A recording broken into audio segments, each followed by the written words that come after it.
안녕하세요. 우리 사랑하는 에덴의 교회 여러분, 참으로 반갑습니다. 제가 항상 똑같은 그 인사말로 시작한다는 것을 이제서야 깨달았습니다. 제가 너무너무나 똑같은 말을 쓰는군요. 정말 사랑하는 우리 교회 여러분, 하나님께서 오늘 정말 우리들에게 주시는 참다 축복을 위해서 우리 에덴 교회를 주시고 우리를 주시고 또 만남을 주시고 또 말씀을 통해서 같이 나눌 수 있는 축복을 주심을 참으로 감사드립니다. 정말 여러분과 함께 또 이제 새롭게 시작하는 이 매일 성경, 이 성경의 이 마태복음입니다. 오늘은요. 속에서 여러분과 함께 진짜 복음을 깊이 누리는 체험의 시간, 현장과 생각을 보는, 그리고 우리의 모든 것을 보는 눈이 완전히 바뀌는 그런 시간이 정말 됐으면 합니다. 물론 제 자신이 정말 최고로 변화된 응답들을 정말 주시리라 믿습니다. 오늘 마태복음을 하려고 했습니다. 여러분도 아시다시피 우리 스케줄로 따라가던 기도 수첩의 스케줄이 렘넌트 7명을 따라서 움직이다 보니까 너무 많이 이렇게 건너뛰다 보니까 문맥을 중시해서 우리가 읽어야 되는 매일 성경 묵상이 가끔씩은 좀 혼동을 겪게 될 때가 있었습니다. 그래서 고민하다가 자, 그렇다면 독자적으로 한번 해보자 뭐 이렇게 해서요. 그래서 여러분과 함께 마태복음부터 다시 읽기로 했습니다. 오늘 마태복음은 사실 예수 그리스도의 계보입니다. 우리가 크리스마스 근처되면 반드시 읽게 되는 성경 구절 중에 한 구절입니다. 하지만 이 안에서 여러분과 함께 저는 하나님께서 우리에게 주신 세 가지 중요한 언약, 예수는 그리스도, 하나님 나라, 성령 충만, 이것이 어떻게 이루어지고 어떻게 이루어지는지, 어떻게 성취되었는지, 그리고 우리들에게 어떻게 실제로 이 말씀을 읽을 때 성령께서 우리들에게는 어떻게 역사하기를 원하시는지, 그 모두가 어떤 건지 그거를 한번 좀 살펴보고자 합니다. 오늘 1절부터 시작해서요 17절까지가 예수 그리스도의 계보입니다.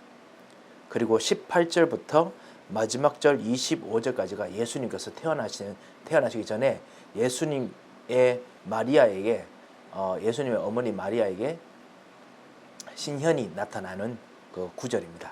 그래서 오늘 예수님의 그리스도의 계보부터 먼저 말씀을 한번 보도록 하겠습니다. 저는 여러분과 함께 138을 중심으로 한번 보도록 하겠습니다. 1절에서 17절 말씀 한번 읽어보겠습니다. 아브라함과 다윗의 자손 예수 그리스도의 계보라. 아브라함이 이삭을 낳고 이삭은 야곱을 낳고 야곱은 유다와 그의 형제들을 낳고 유다는 다말에게서 베레스와 세라를 낳고 베레스는 헤스론을 낳고 헤스론은 람을 낳고 람은 아미나답을 낳고 아미나답은 나손을 낳고 나손은 살몬을 낳고 살몬은 라합에게서 보앗을 낳고 보앗은 루색에서 오벳을 낳고 오벳은 이새를 낳고 이새는 다윗 왕을 낳으니라. 다윗은 우리아의 아내에게서 솔로몬을 낳고 솔로몬은 르호보암을 낳고 르호보암은 아비야를 낳고 아비야는 아사를 낳고 아사는 여호사밧을 낳고 여호사밧은 요람을 낳고 요람은 우시아를 낳고 우시아는 요담을 낳고 요담은 아하스를 낳고 아하스는 히스기야를 낳고 히스기야는 므낫세를 낳고 므낫세는 아몬을 낳고 아몬은 요시아를 낳고 바벨론으로 사로잡혀갈 때 요시아는 여고냐와 그의 형제들을 낳으니라.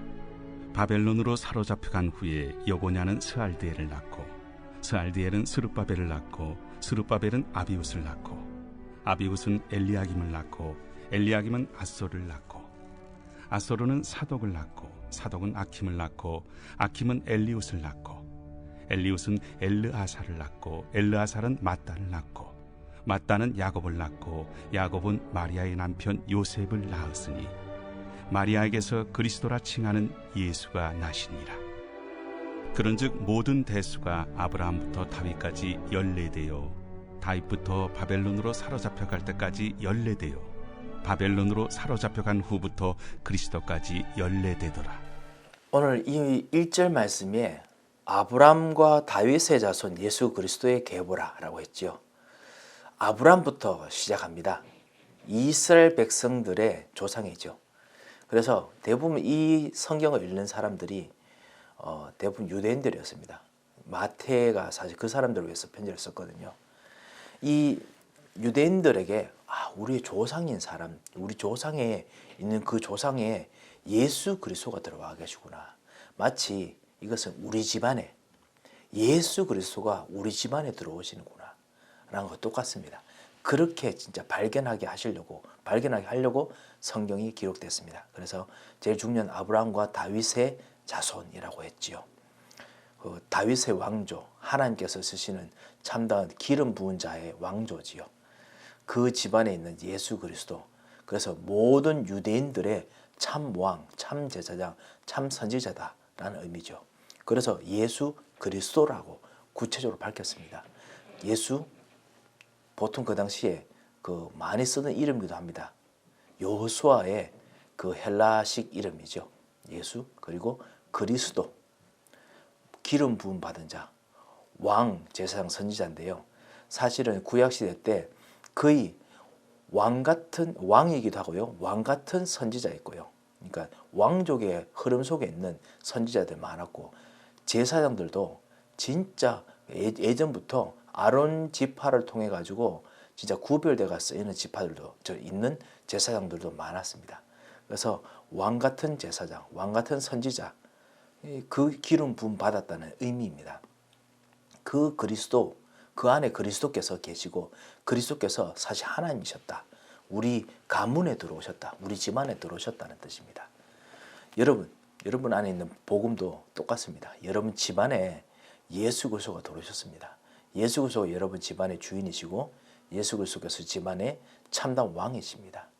그리고 참다운 제사장이시고 참다운 선지자이십니다. 이 집안에 들어오셨다는 것을 1절에 말한다는 걸 아시고 여러분도 이 그리스도를 복음으로 상속받았다고 생각하시고 누리시기 바랍니다. 계보라고 했지요. genealogy, 족보란 뜻입니다.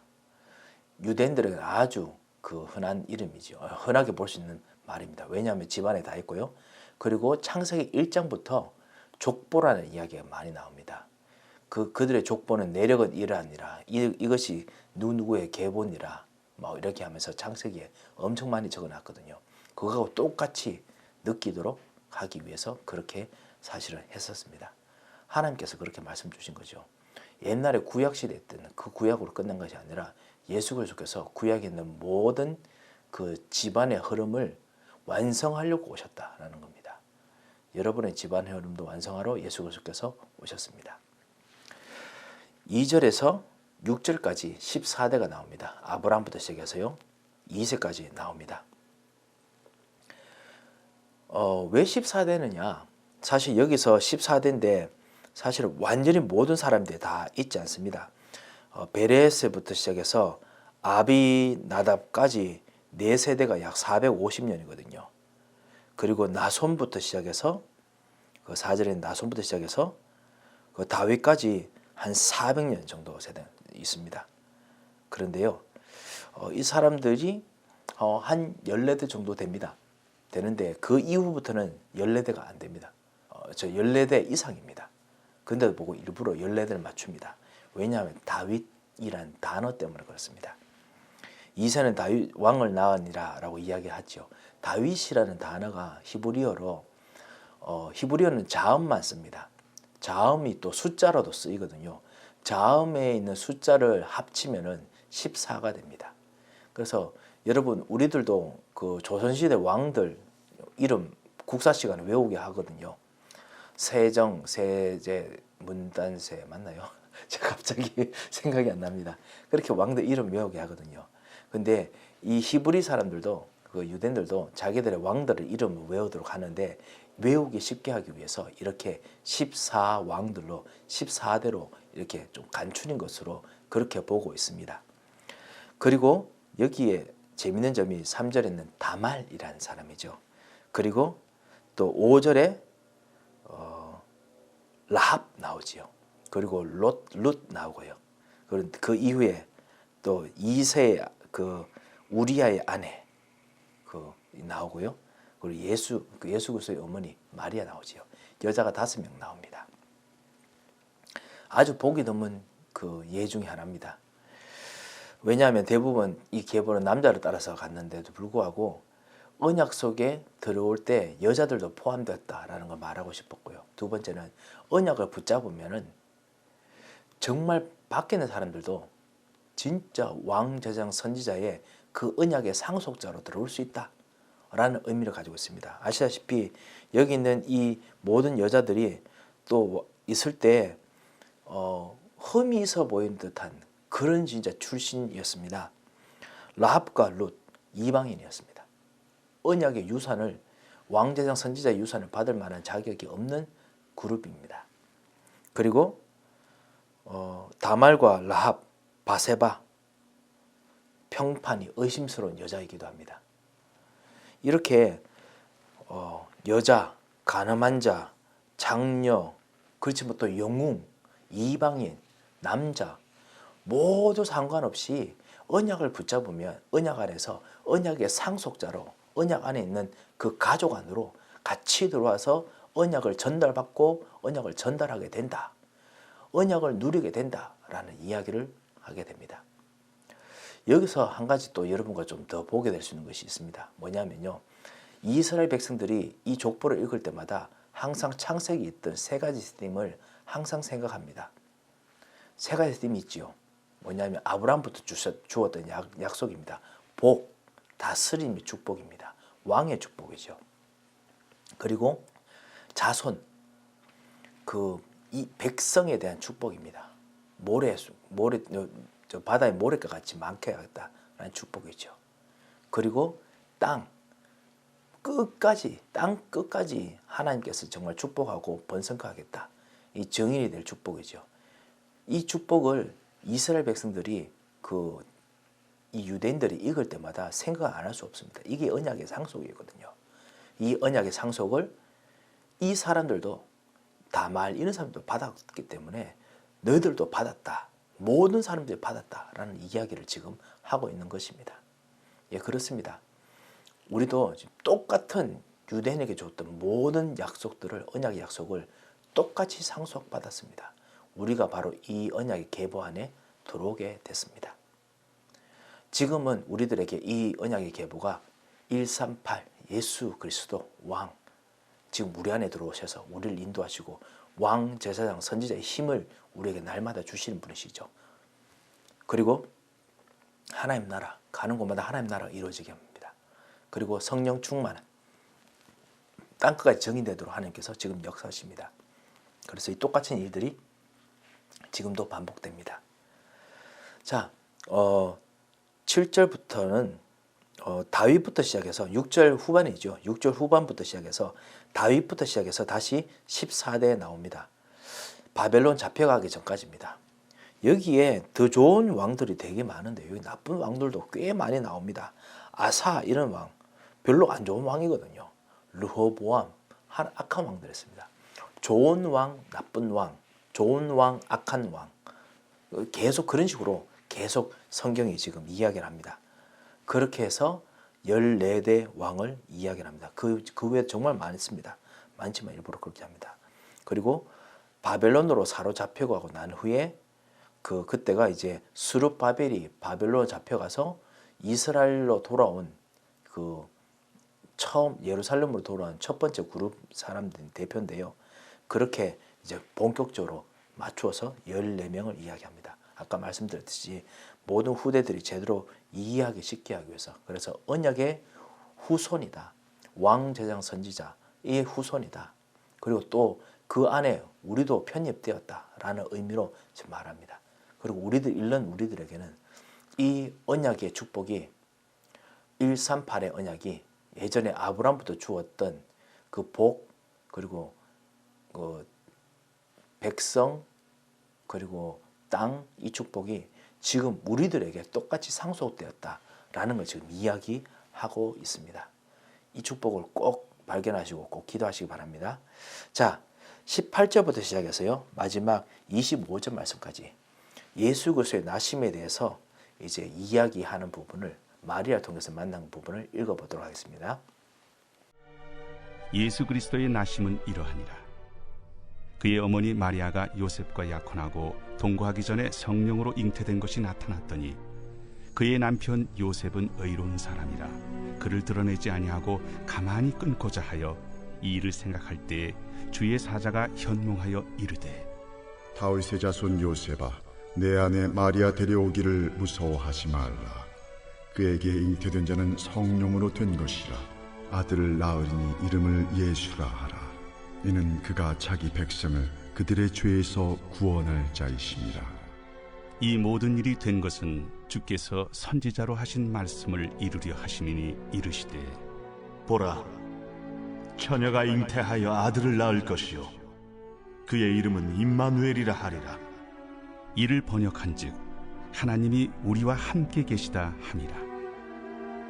요셉이 잠에서 깨어 일어나 주의 사자의 분부대로 행하여 그의 아내를 데려왔으나 아들을 낳기까지 동침하지 아니하더니 나음에 이름을 예수라 하니라.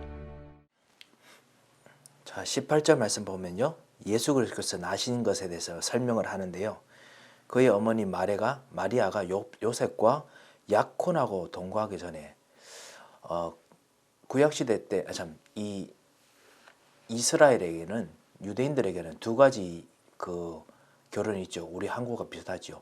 약혼이 있고 그리고 결혼이 있지요.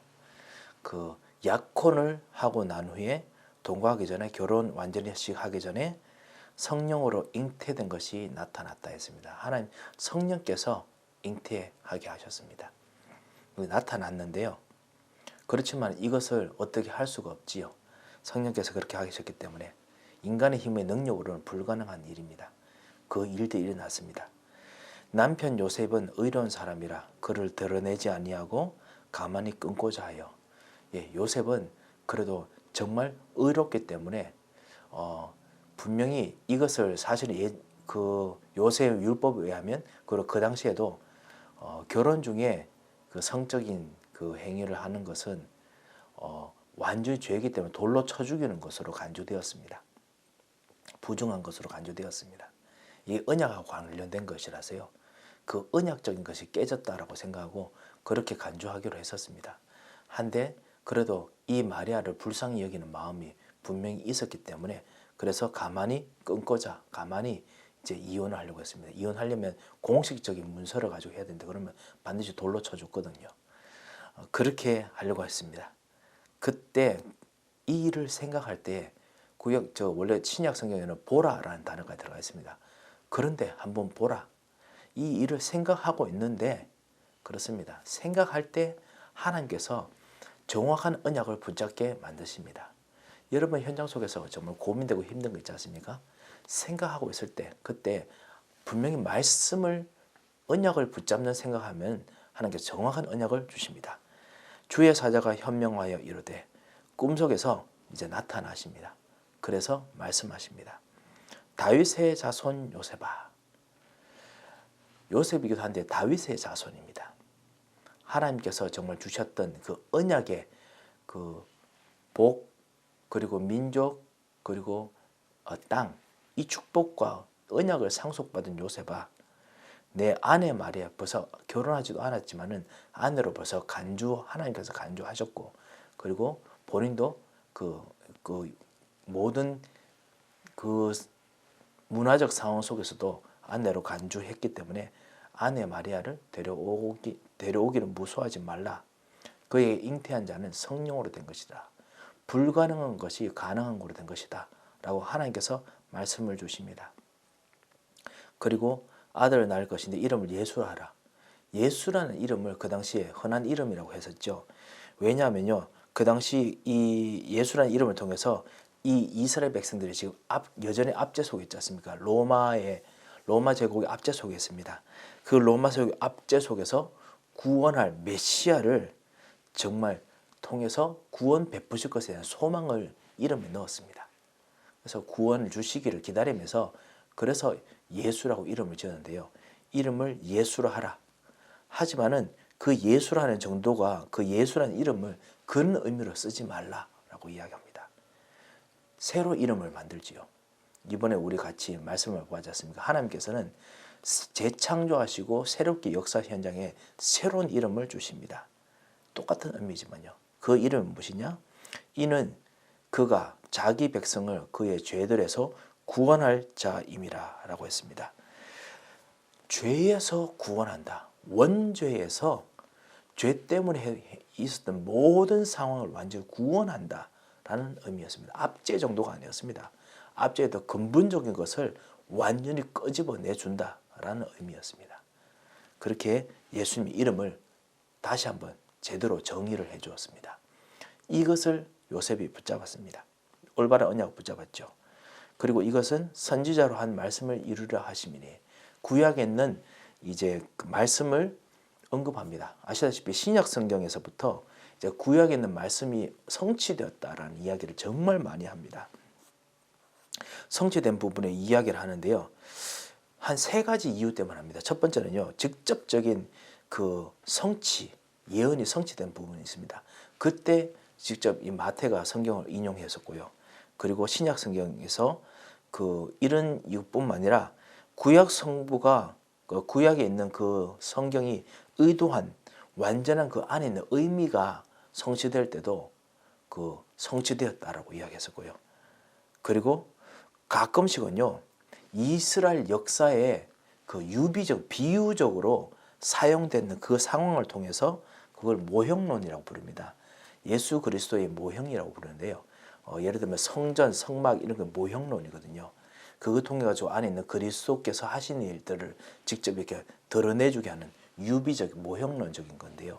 그런 그것이 성취됐다라고 이야기할 때도 있습니다. 이건 사실 이 3가지 케이스 중에 첫 번째입니다. 실제로 예수 그리스도께서 임마누엘 오실 것에 대한 예언이 마태복음 사도행 이사야 7장 14절에 돼 있었죠. 그것에 대한 성취였습니다. 보라 처녀가 잉태하여 알마라는 단어죠. 결혼하지 않은 여자를 처녀라고 그 당시에 쓰는 단어였습니다. 그거를 70인역에서 헬라어로 바꾸었고 그 헬라어에 있는 성경을 그대로 번역해서 그대로 해서 그 알마가 바로 이 마리아다라고 이야기를 합니다. 그래서 이 알마를 이 처녀를 통해서 아들을 낳을 것인데 그 이름이 임마누엘이다라고 할 것이라고 했습니다. 이 임마누엘 사실은 이것은 임마누엘은 원래 단어가 아닙니다. 원래는 한 문장입니다. 하나님 우리와 함께 하신다라는 문장입니다. 옆에 사람에게 축복할 때 임마누엘 이렇게 축복하셨습니다. 샬롬 이런 것처럼요. 그것이 하나님 우리와 함께 하신다라는 어떤 축복 그 다음에 그 안녕히 계십시오 하고 이런 그런 어떤 종류의 단어거든요. 그런 어떤 축복의 단어인데 그 축복의 단어가 바로 예수 그리스도 안에 있는 그 안에 있다라고 마태가 일부러 이야기를 합니다.